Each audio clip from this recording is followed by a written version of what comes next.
Is our last chapter, very sad, that we'll have here. And there is a little bit of graphing that we'll do. It's not too bad, but it does kind of help to have your graphing calculator. Hopefully you've got yours with you.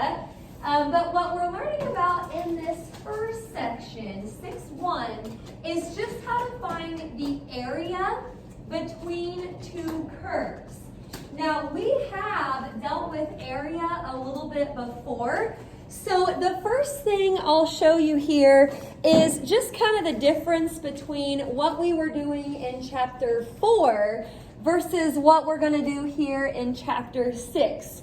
So you don't really need to copy this first part down. You can just look up here. Actually, I think I put this up at some point in chapter 4, but in chapter 4, when we were finding the area, this actually will still be true today. Your lower bound is the x value that bounds it on the left. The upper bound is the x value that bounds it on the right. But what's going to be different about today's lesson is it's not going to be up here against the x-axis all the time. In chapter 4, we were always finding the area between a curve and the x-axis. Sometimes the curve was below, but it was always still kind of coming right up to the x-axis. What we're going to be doing today is still finding the area, but it's going to be between two curves instead of always up against the x-axis. So we'll go ahead and kind of start with what we're going to be learning about today. This is obviously a picture that I just kind of drew myself, but it wouldn't hurt if you wanted to kind of sketch this in your notes.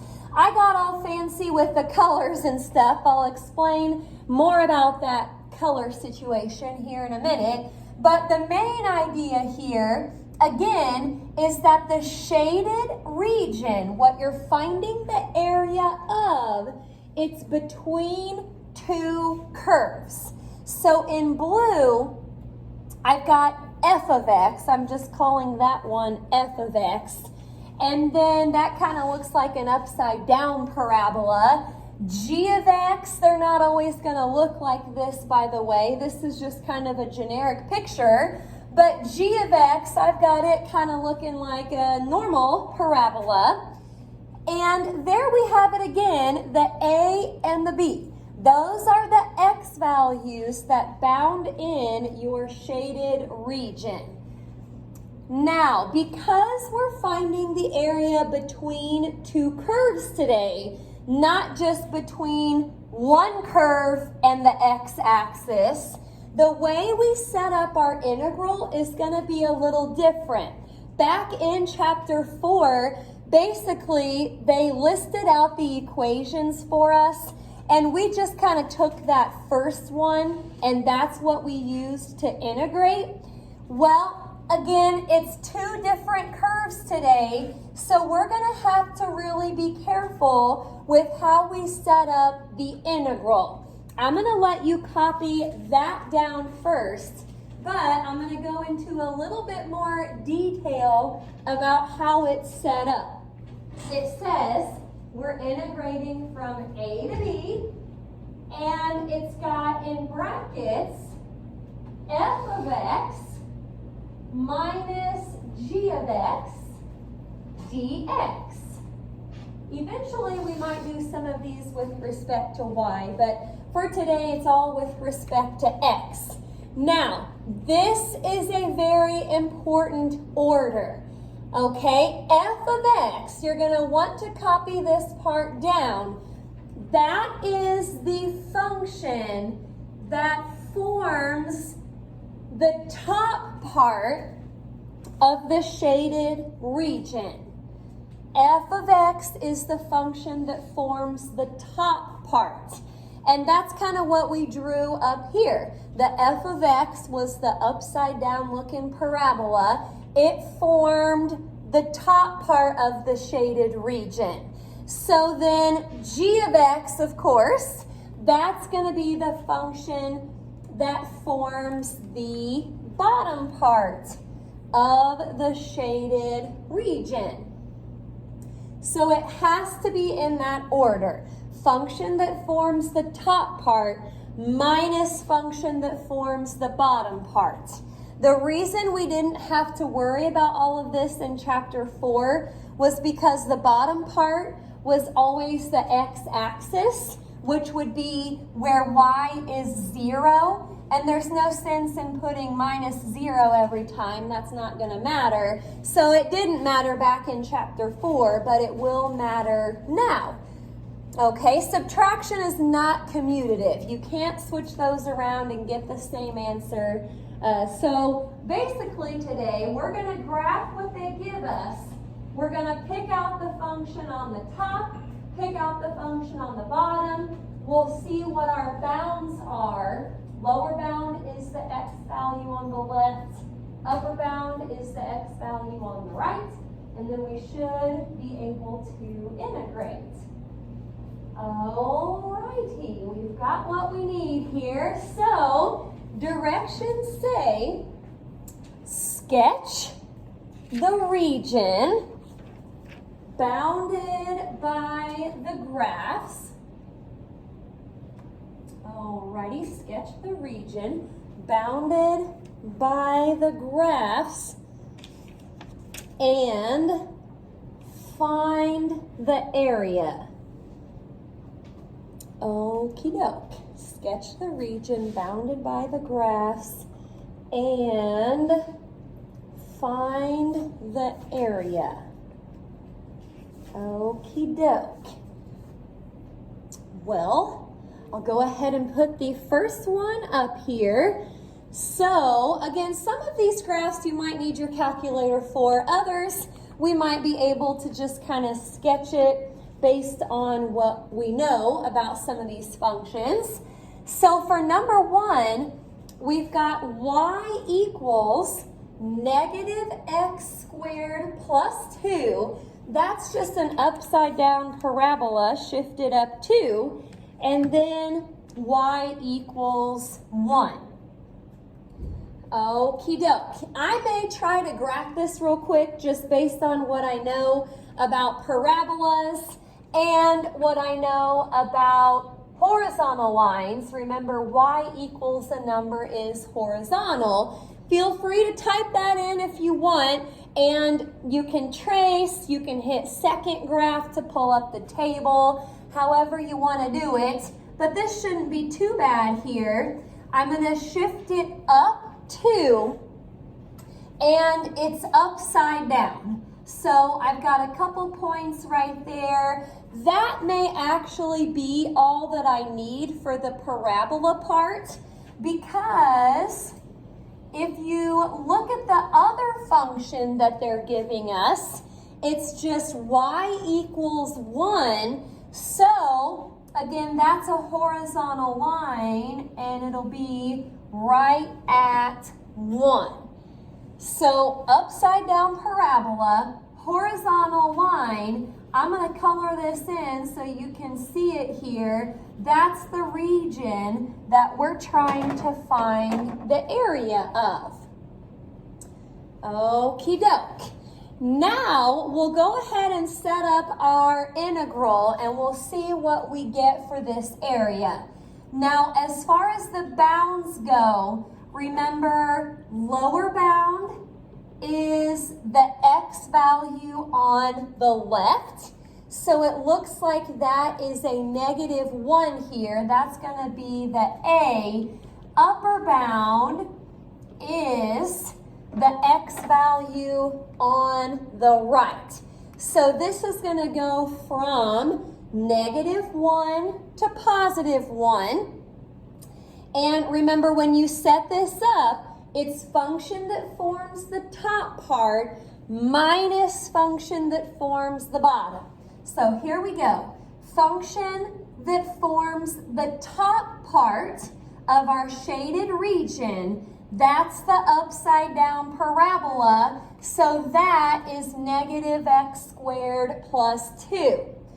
So if you're kind of comparing this to how we wrote it out earlier, that's kind of like our f of x.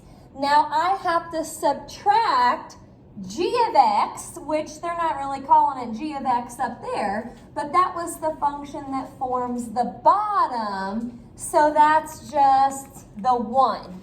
And I put parentheses there just so we see that all of it gets integrated with respect to x. I guess that's not super important. Okie dokie. What I'll probably do next here is actually subtract those and turn it into negative x squared plus 1. Any questions about how we set all of that up? In chapter 6, the hardest part on most of the problems is just setting it up. Remembering where everything goes, how to set it up. The integration, we've been doing that stuff for a while, so this isn't too bad. I'll keep the negative, add 1 to my power, put my new power on bottom. Then if I integrate 1 with respect to x, that's just going to be x. Which number do I plug in first? Positive 1 or negative 1? Positive 1. Always go for the upper bound first. So there's still a negative out front here. And so this will actually turn into a negative 1/3 plus 1. But I have to subtract what I get when I plug in the lower bound. Now look out for the negatives here. Yikes. I've got a negative because I have to subtract. So that's in front of the parentheses. Then I've got another negative from this right here. That's where that one goes. Then I'm plugging in a negative for x.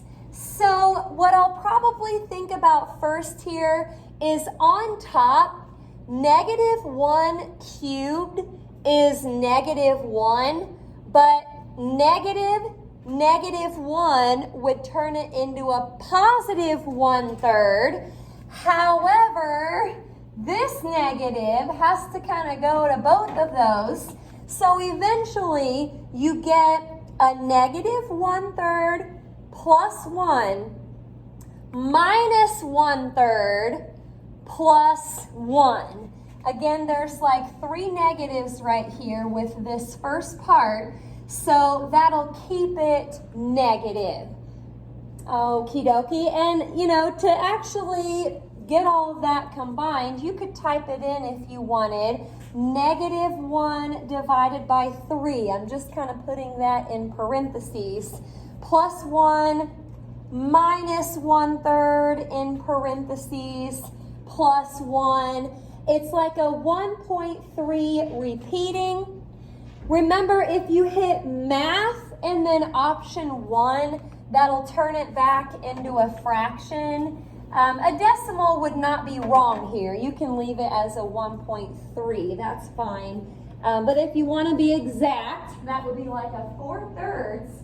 And then I went ahead and put units squared since we're talking about area. Okay, so again, the integration stuff, none of that is new. We've been doing that stuff for a while. It's just setting it up the right way. Function that forms the top minus function that forms the bottom. Any questions about the first problem? We'll try a few more here, so hang with me. Number 2. Here we go. Y equals x squared minus 3 and y equals x minus 1. Okie doke. We're going to sketch a graph. Now I'm going to try to see if I can kind of do this just based on what I know about parabolas and linear functions. Feel free to type that in, or both of them if you want. It might be easier sometimes to just type in one at a time and get some good points. Now this first equation is just a parabola shifted down 3. So I'm going to fill in a couple, maybe 2 or 3 more points here, because I'm thinking that second function might kind of make me go up a little bit. So I know the next couple points should be there. If I put in a 2, let's say, 2 squared is 4, 4 minus 3 is 1. So I'm just going to use some symmetry there to get the next couple. We'll see if that's enough. If it's not, we can always come back and get some more points. Now this is a line. Y-intercept is -1 and slope is +1. So I'm going to go ahead and kind of fill this in here so you can see it, but this is the region that we're going to find the area of. I'm not very good at coloring with my markers, but there it is. Okie dokie, I'll let you catch up there if you're still kind of getting your graph done. Now, once you get the graph done, you got to start to look at what the function on top is, what the function on bottom is, and also kind of think about what the bounds should be. Now, I realize that this one is kind of slanted instead of being like straight across like the last one was. But, you know, use your best judgment here. If I compare the parabola with the line, I would say definitely the line is the function on top. Parabola is the function on bottom. Now the bounds, I'm going to say that's probably a x value on the right is 2. So we're going to take this from -1 to 2. Those again are just the x's that bound everything in. And you do need to be careful with the subtraction here. So you may want to watch for just a second. When I take x minus 1 minus x squared minus 3, this is subtracting a quantity, so we really need to distribute the negative. That's probably one of the most common mistakes that I see on these problems. Setting it up right, but forgetting if this last part here, this is like the g of x, if it's a quantity, the minus has to go to everything. So by the time I distribute the minus, I went ahead and kind of rearranged the order here, but I'll show you one more step. That you can do brackets or parentheses, it doesn't really matter, but I'll probably rearrange it a little bit, maybe turn it into a -x squared plus x and then plus 2. The -1 plus 3 is what gave me the plus 2. Okie doke. So I'll go ahead and kind of integrate each part separately there. I don't think in chapter 6 we get to any integration that's real crazy. So that's good. Again, it's just making sure that we get everything set up the right way. Any questions about how we set this up? All right, well, here goes nothing.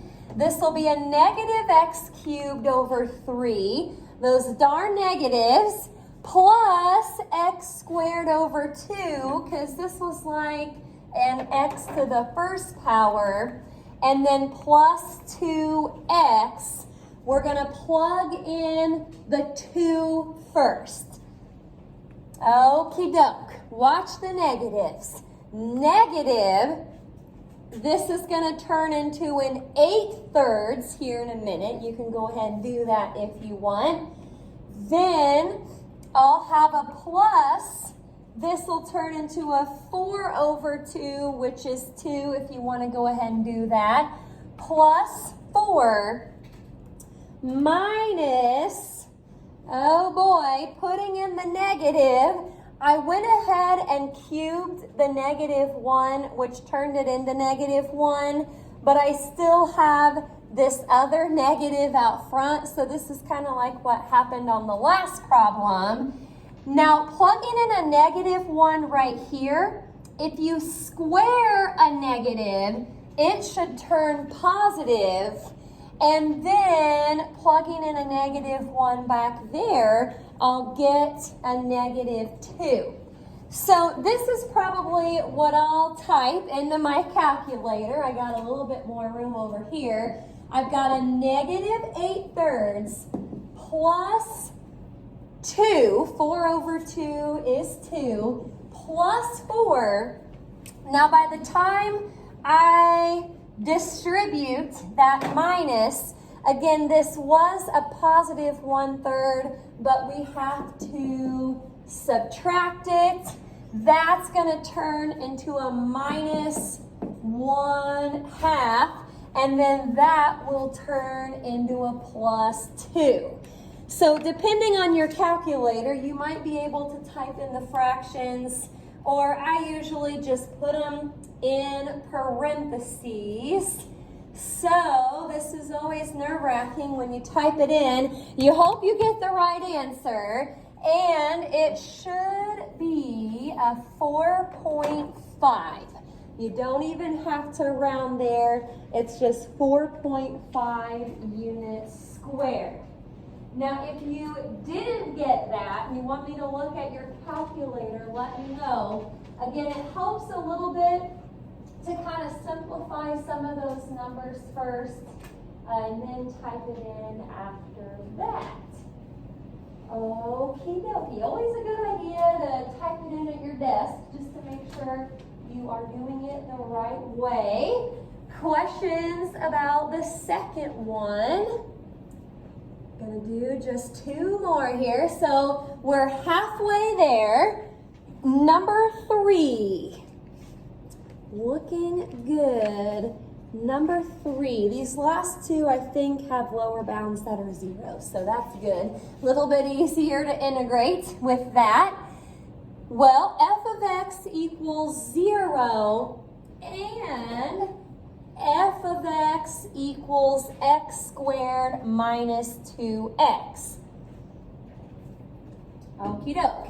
Remember, f of x and y are the same thing. I'm going to graph the easy one first. F of x equals 0. That's just y equals 0, which is a horizontal line. Now, the second one is a parabola, but it's got that extra term with x in it. So I'm going to type this in here. And again, you can trace to get to some nice points, or you can just go to the table.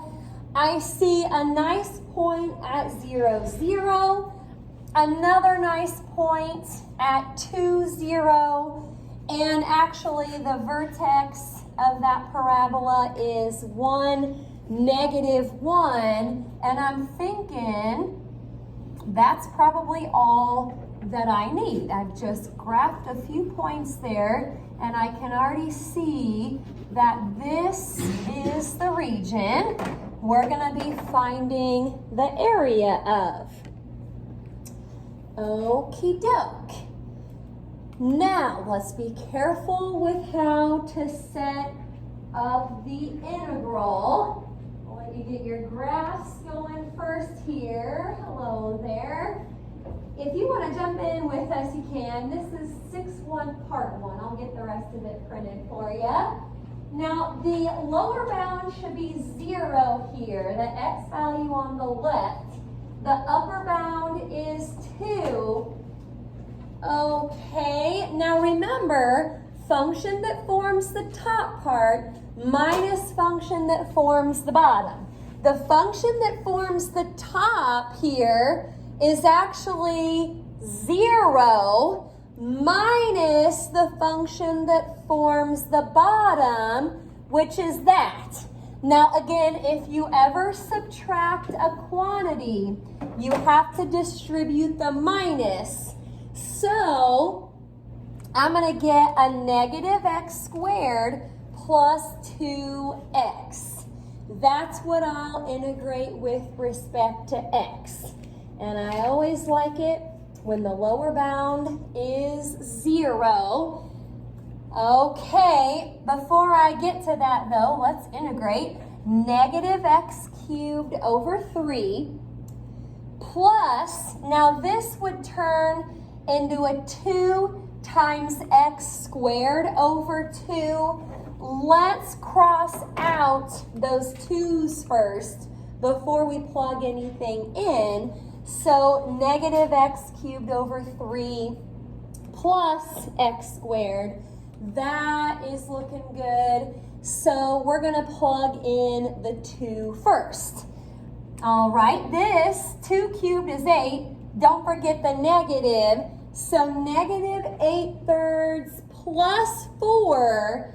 You really don't need to subtract what you get when you plug in the 0, because I can already see if I plug in a 0, everything back there is just 0. So negative 8/3 plus 4. It's a 1.3 repeating. Again, that would be just like a 4/3. Back in chapter 4, when we did the area of curves that were under the x-axis, we always got back negatives. Well, that's because we technically weren't really setting it up the right way. Now we kind of learned here that you're actually subtracting the function that forms the bottom part. Okie doke. Any questions on number 3? Down to the last one here. So, number 4. Number 4 has 4 functions. How exciting. We've got a 2x squared minus 3. Okie doke. And then a y equals x plus 1. X equals 0. And then x equals 1. Okay. Now the first equation, I know it's a parabola. That 2 is going to make it a vertical stretch, plus it's going to get shifted down 3. So if you want to go to your graphing calculator, you can. That should be my vertex. Now again, I'm just going to go to the table here to get some nice points. I've got a nice point at 1, negative 1. So I'll do some symmetry over there. I've got a point at 2, 5, way up there, which means another nice point over there. Well, hopefully that's enough. That's all I've got room for at the time. So that'll be good for the first one. Now the second equation says y equals x plus 1. So y-intercept of 1, remember mx plus b, y-intercept of 1, and a slope of 1. It's not really crossing in nice places here, but hopefully that is okay. Now, what's kind of nice here about this is those last couple functions are just vertical lines. So x equals 0, probably should have used a different color so you could see this better, but that's just a vertical line right at 0. And then x equals 1 is a vertical line right at 1. Now the bounded region is maybe a little harder to see here, but if you look between the vertical lines and under the linear function, above the parabola, it appears that this is our bounded region. The vertical lines actually kind of bound it in for us. Let me get to that slide. That's a little bit easier to look at. So that is the area bounded by our functions. And that's what we'll have to find the area of. Okie doke. So, setting up this integral, it looked a little nasty over here, but actually the lower bound is 0. I like that. Upper bound is just the 1, so that's not too bad.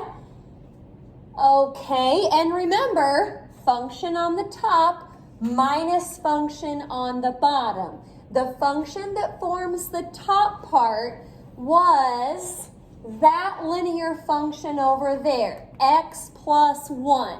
We're going to take that and we're going to subtract the function that forms the bottom part.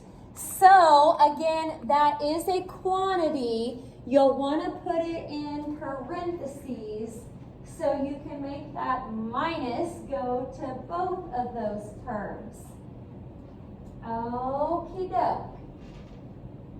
Well, here goes nothing. Once I distribute the minus, this would turn into a negative 2x squared plus 3.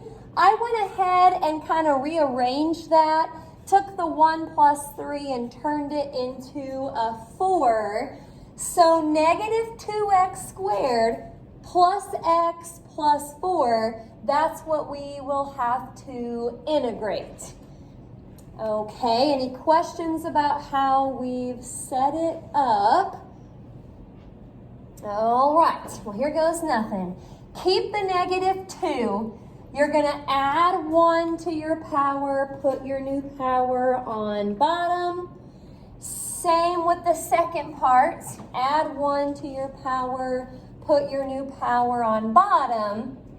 Integrate 4 with respect to x. That's just 4x. So I may just leave it like that for now so I can plug in the bounds. And I'm going for the 1 first. If I put a 1 right here for x, 1 cubed is 1. You can think of this over 1 if you want to. So this is actually kind of like a negative 2/3 plus 1/2 plus 4. I'm not going to worry about subtracting what I get when I plug in the 0 because it's just 0. So negative 2/3 plus 1/2 and then plus 4. I've got a 23 over 6. It's the same as like a 3.83-ish. Decimals or fractions are fine here. I've been doing fractions just to keep it exact. But remember, if you get a decimal, math option 1 will turn it back into a fraction. Okie dokie. Any questions about that? Got about 12-ish minutes left here. So this is C94 from page 414. I hope that page number is right. We're going to do numbers 1 to 4 and then 19 to 22.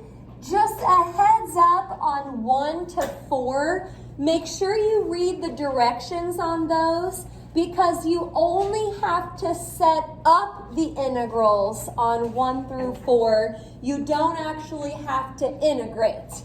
So you'll be doing everything with 19 to 22, but the first 4 you're just setting them up.